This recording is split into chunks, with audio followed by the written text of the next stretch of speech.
Hi guys, welcome back to my channel. Today I'm going to show you how you can set up remote desktop on your laptop or your PC with Windows 10 or 11.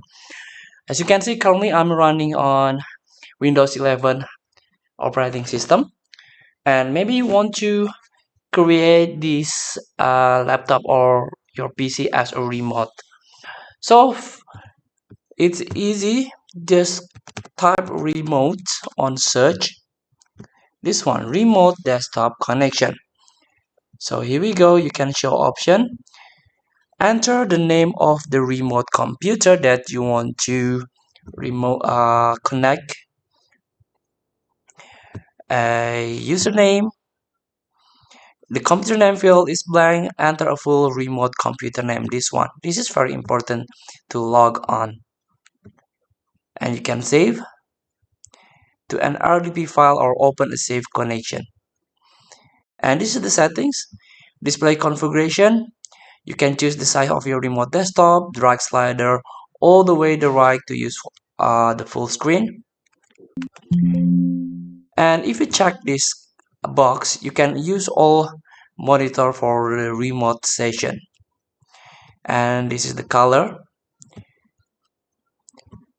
This is the local resource. You can configure the audio here, keyboard, and like devices like printer, camera, and more.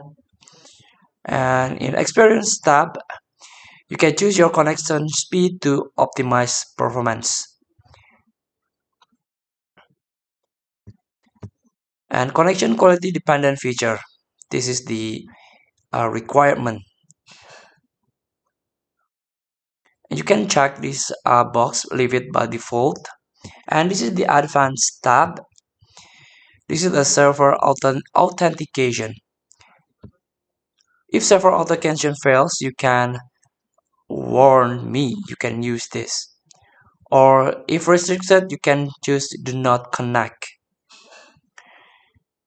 So feel free to try to connect remote desktop. Feel free to try. Thank you for watching. Forget to comment, like, and subscribe, and so click this button below.